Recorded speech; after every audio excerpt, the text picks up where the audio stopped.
Engineer को, जिसका काम कुछ नहीं है, जिसका कोई काम नहीं है। 75 साल के अंदर हमें देखते हैं कि जो बड़े मेहनत से हमने खून पसीना एक होकर किसानी करते, खेती करते हैं।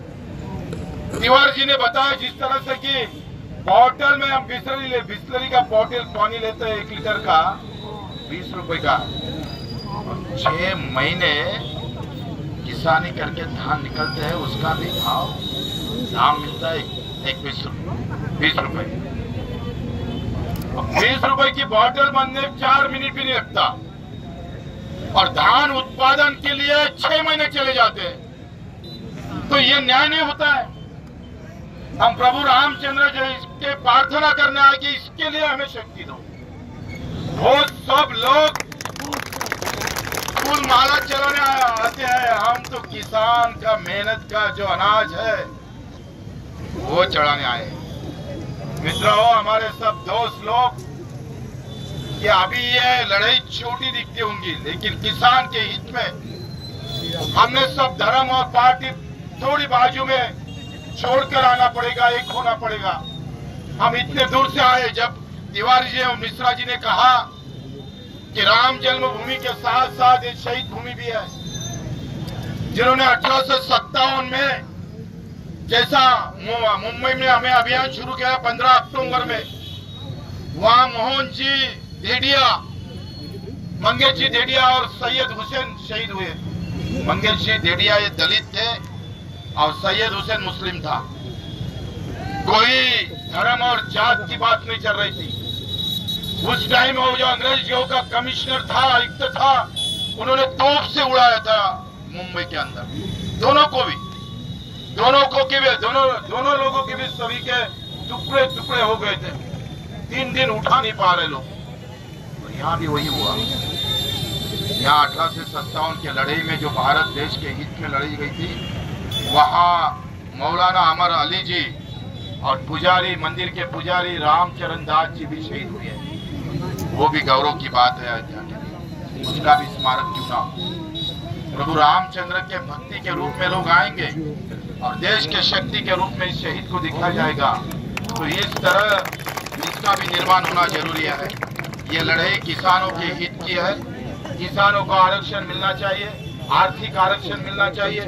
किसान और मजदूर का बजट में यूपी का जब बजट जाहिर हो जाता है, जब बजट हमारे सामने रखा जाता है, तब किसान के लिए कितनी निधि वहाँ उपलब्ध होती है। और इसकी पूरा स्टडी करके ये आंदोलन हम आगे चलाएंगे। आप सब हमारे साथ आए, जुड़े। मैं तिवारी जी का और मिश्रा जी को बहुत बहुत धन्यवाद देता हूँ। इसी तरह ये 1857 की लड़ाई, मेरा देश मेरा खून, मतलब ये होता है ये देश में सभी का खून बहा है देश के हित में। वहाँ ना कोई मुस्लिम था, ना कोई हिंदू था, ना दलित था, ना कोई सुवर्ण था। सभी ने अपने अपनी ताकत से, अपने अपने हिसाब से खून पाया है, देश को आज़ादी दिया है। तो इस देश की अखंडता कायम रहे। और हमारे किसान का जिस तरह से मंदिर का निर्माण हो रहा है, गर्व की बात है। लेकिन मंदिर के निर्माण के साथ मेरे गरीब के किसान और मजदूर की घर भी बनना, निर्माण होना जरूरी है।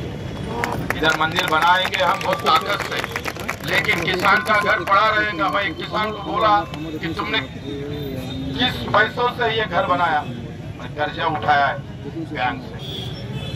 उसके किसान इसे खेत से घर भी नहीं बांध सकता है 75 साल के अंदर। किस काम की राजनीति? ये राजनीति में हमारे किसान का घर नहीं बन सकता। घर बन करने के लिए अगर कर्जा लेना पड़ता है तो ये बहुत शर्म की बात है। चाहे सरकार किसी की रहे, पार्टी बाद में, किसान पहले। जिस तरह से हम बोलते हैं किसान, गर्व से कौन हिंदू है, गर्व से कौन मुसलमान है, गर्व से कौन कोई बोलते बौद्ध है, दलित है। हम ये कहना चाहते हैं, गर्व से कहो हम किसान है, इस देश की शान है। इस नारे से हमको आगे जाना पड़ेगा। सबको साथ लेकर ये आंदोलन आगे चलाएंगे। मैं बहुत खुश हूँ। बहुत दिन से तमन्ना थी कि हम अयोध्या जाएंगे, लेकिन किस बहाने जाएंगे, किसी ले जाएंगे, किसके लिए जाएंगे?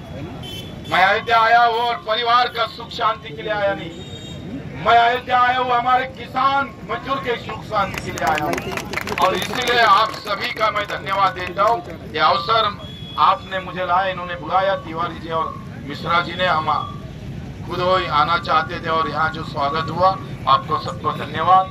अब प्रभु रामचंद्र जी को हम कपास, गन्ना और तुअर और सोयाबीन और धान चढ़ाने जा रहे हैं। हमें पूरी उम्मीद है कि ये ताकत, ये आशीर्वाद हम किसान के लिए निश्चित स्वरूप से एक अलग आयाम देंगे।